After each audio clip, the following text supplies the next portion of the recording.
Carl? I think she can do it. I really do. I think the big thing, and the reason I do, is not only just for preparation, conditions are perfect. That's what it is. There's no wind out here. She's going to have great pacers. They're going to do a tremendous job.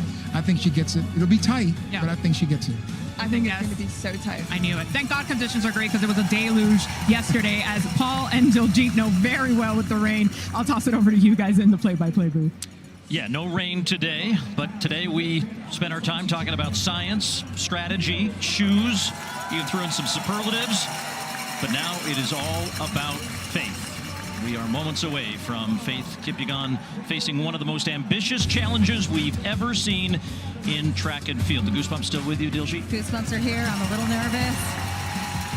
And we talked about just the quality of these pacers, and a lot of people ready and willing to sign up. They want to be a part of this, not only the male pacers, but 2 women that are going to join her for half this race. Yep, we have 13 total, 9 of those men, 2 women, and they're part of history today. Final athletes being introduced. This crowd is electric. They are on their feet. And in eager anticipation now for what is to come. Grant Fisher of the United States, a couple of bronze medals in Paris being introduced. He is going to kind of be her wingman. She tried a couple of different runners, but liked Grant's style. She liked his rhythm. She liked his relaxed running, and she feels comfortable next to him. So I'm excited to see that duo. Gemma Reekie of Scotland, the British national record holder at 1,500 meters. And here to be in support. And all these athletes, male and female, we've seen them all the time. When she's on the track, Faith is on the track, they are cheering for her. A win for her is a win for them. And Georgia Hunter Bell, final athlete to be introduced, that last female athlete. And now we await Faith.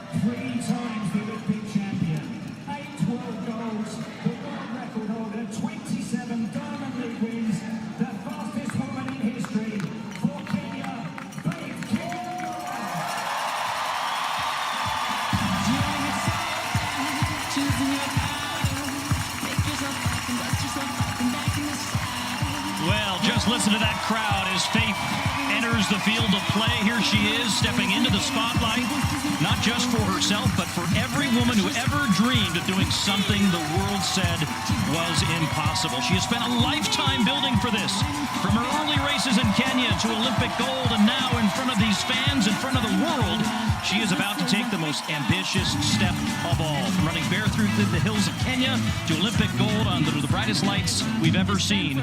Months of intense training, years of sacrifice, and now the world is watching. Diljit, what would you have to say to one of your athletes? Right before this moment, as they approach the starting line, I always like to leave with the 4 most important words they can hear, which is, I believe in you. I think she feels that. She's got a whole circle of people around her, an entire team. Look how great she looks out there. Well, this is more than a race. This is a moment of courage, a celebration of belief, and the world is about to witness it. 4 laps, simple equation, in under 4 minutes equals one of the greatest sporting achievements we can ever witness.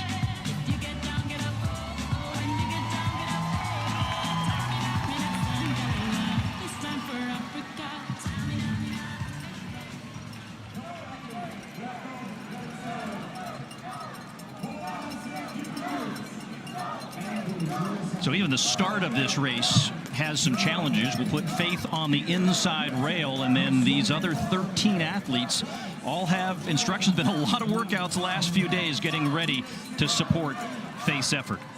You'll see that first 100 meters where they'll get into formation following the pace lights, and she'll stay on the rail. There'll be 5 up front, 5 men. They'll be called the Shield. And then the spoiler of Grant Fisher, Cooper Tier, Stewie McSwain, Georgia Bell, and Gemma Reekie, again, running about 2 laps of this race. And then 3 other men in reserve, as this will be fluid. I mean, they are going to be communicating with these athletes during this attempt. The gun is up. And Faith Kipyegon's attempt at a sub-4-minute mile here in Paris is underway as the shield gets up in flight. You see the pace lights there. The red ones in front are being used to keep the pacers from not getting too far away. And Faith is going to be right there in that green area. As you can see them already looking around, making sure they're in the right place. They are in formation right now. She looks comfortable, almost 200 meters in, right with the green lights. And that's where we want to see her, Paul. These pace lights will actually change in speed over the course of it, but they are obviously pacing her to this sub-4-minute attempt. They'll also, that green light will stretch out eventually to show you her world record from Monaco 2 years ago of 4:07 and change, just to give you context of how amazing this moonshot is going to be tonight in Paris. And we're one lap down. We're looking for 409 meters at 61:55. And right on the 400, that was the 400 split at 60.2. They've settled in, Paul, now. You can see her really comfortable and relaxed with those green lights, with Grant Fisher right to her right. This is exactly the setup they wanted. They are in perfect formation. And Diljeet, every lap is different. What is it about a lap 2 of a mile? We want to be really rhythmic here. You can see her relaxed and rhythmic. And you see Grant Fisher right alongside Cooper Tier, the American former University of Oregon standout, settling in there right behind her. Stewie McSwain also there and right on the lights. With all this tech in terms of the shoes, the lights, the pacers, the speed suit, all coming together. And in talking with the innovation team, they felt like there were 3 things they could do to put this together: zero wind targeting, precision formation, and that apparel that would make the difference. Here they come, halfway home. The female pacers have stepped off, Paul, right before the 800-meter mark. She's looking nice and relaxed. This third lap is the hardest lap when you're running the mile. As they go through in 2:01.7, and you keep an eye on Faith and that green light, which is right where she wants to be, maybe a step or 2 light behind, but she is known as an amazing closer, sub-60 in her world record performance, and she ran 1,000 meters just a few weeks ago where she ran at sub-4-minute mile pace. Now with a lap and a half to go. We're at 600 meters. Cooper Tier has moved up. They look like they're changing formation, and she was going right there with Grant Fisher.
she was greeted by her husband there.